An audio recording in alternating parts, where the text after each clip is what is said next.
walked 14 kilometers today. We're at, I'm not sure how to say it, Manzanita Hut? Manzanita Hut. Manzanita Hut. On Manzanita Bluff. On Manzanita Bluff. There you go.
breakfast at the, oh, you can't see it, Old Courthouse Inn.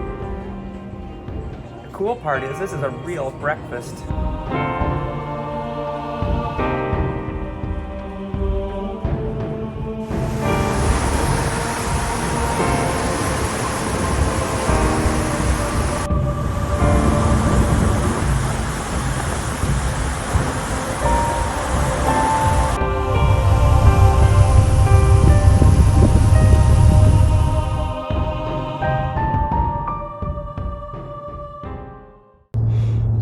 Good morning.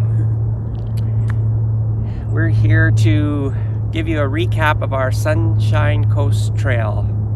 It's actually 2 months now, close to almost 2 months since we did our hike in mid-June.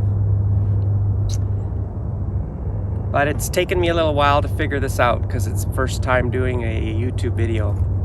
First of all, figuring out software, which one to buy, and how to work it, and how to make it happen. Yeah, and then we've had some fires going on around Kamloops here, so we've had like fog of smoke. You can still see a little smoke. This is Bachelor Heights. It's a grasslands park just close to our house. We park our vehicle just down there, and that's about a 1 mile drive from our house, which is just a little lower down. Try to do it a couple times a week, sometimes more when we're aggressively working towards doing a hike. So today's the Wednesday midweek hike. So we get up early, and then it doesn't really interrupt our day, and it's nice. Of course, with the heat, it's so much nicer. Yeah. Yeah. Otherwise, it feels like you're hiking in a sauna. But the Sunshine Coast Trail is pretty cool, pretty unique. One of the things I like about it is it's private. You don't have to reserve or, nothing. Just show up and go. It's really nice. You can decide 3 months in advance or a day in advance, depending on where you are and what you just go.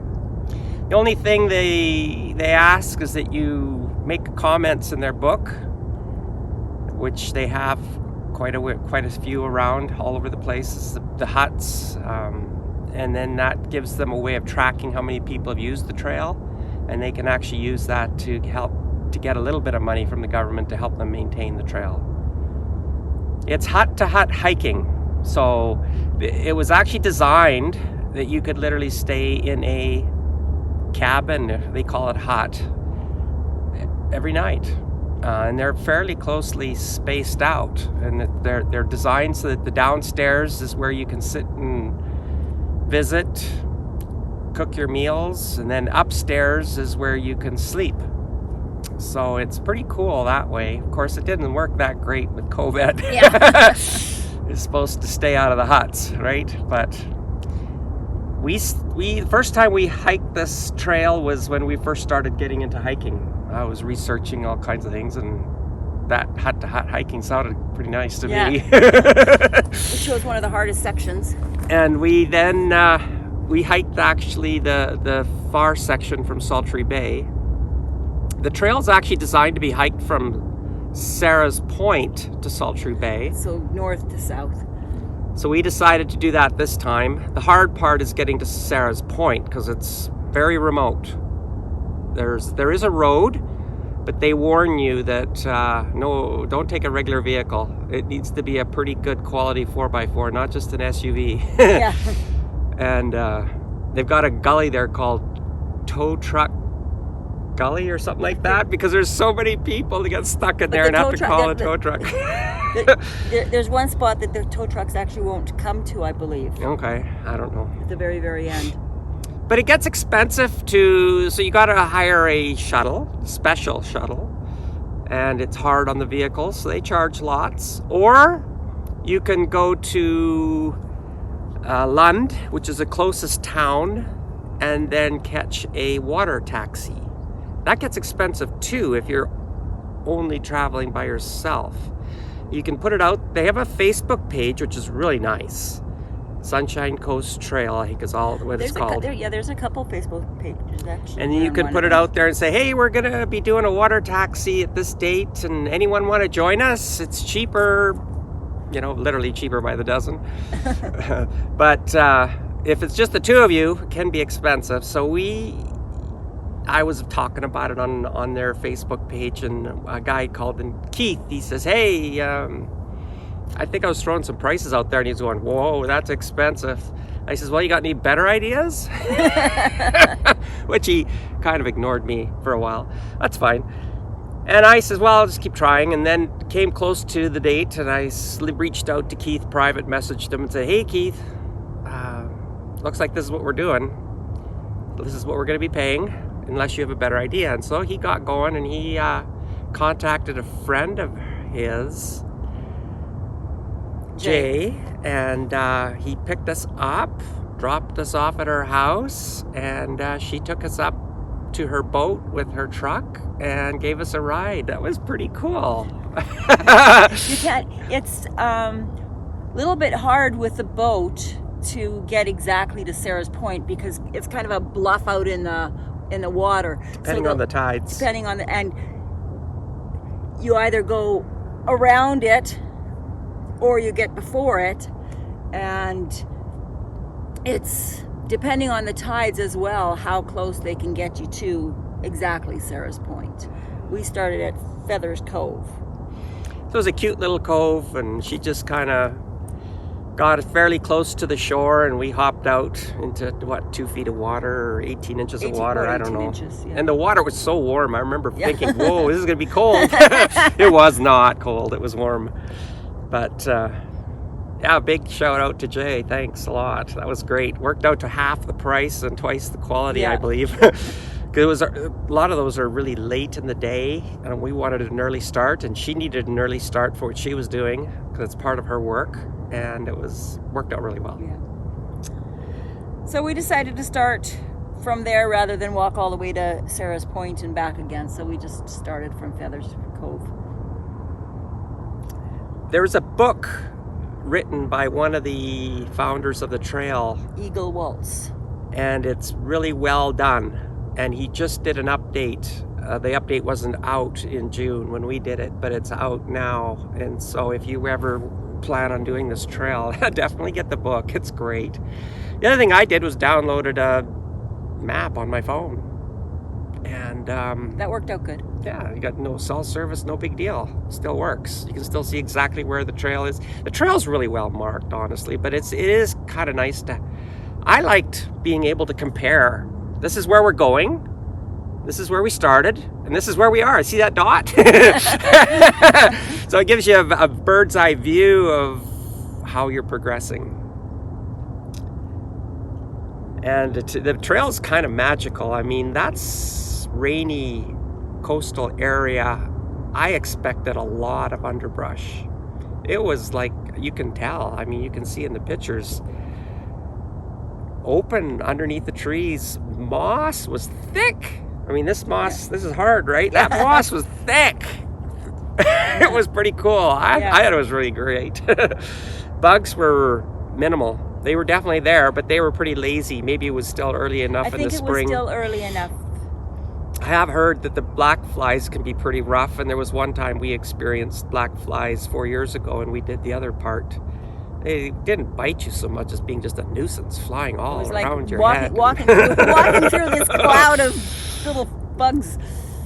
But it didn't last very long. No.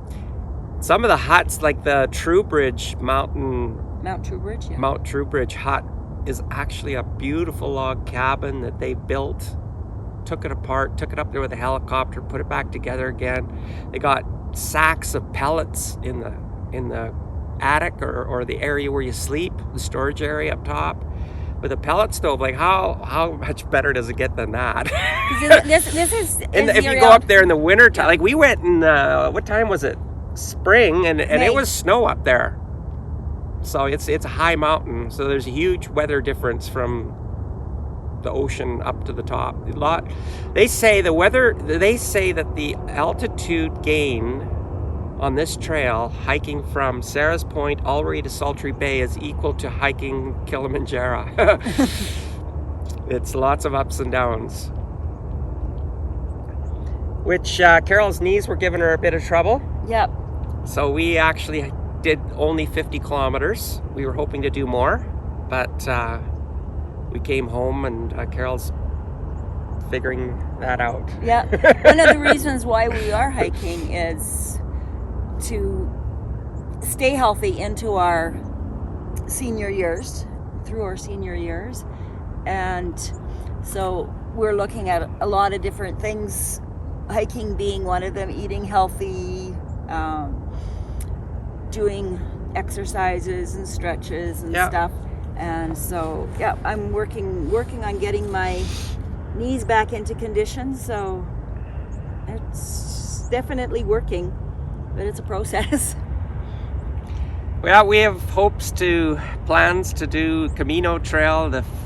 There's lots of trails I want to do. We were just watching one on YouTube last night. It looked really cool. You hike, it's 100 miles, and you hike through 3 different countries.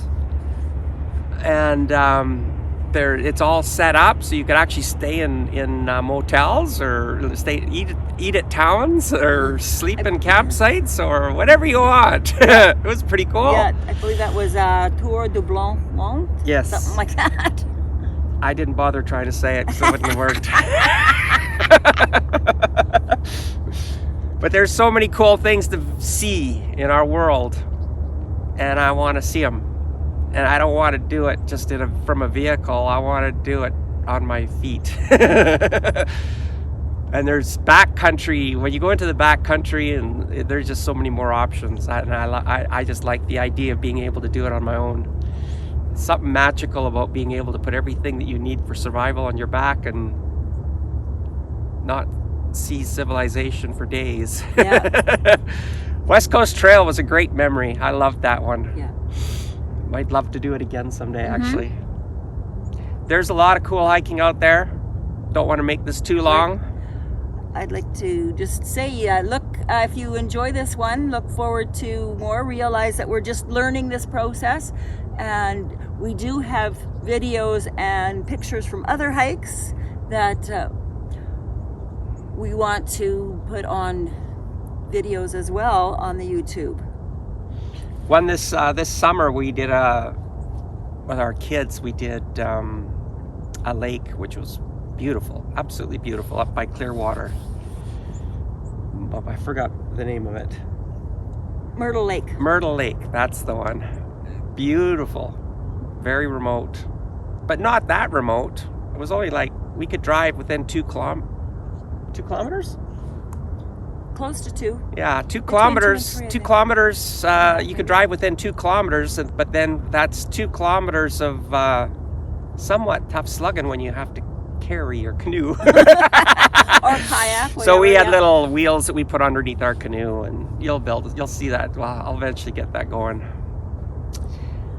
For now, thanks for watching.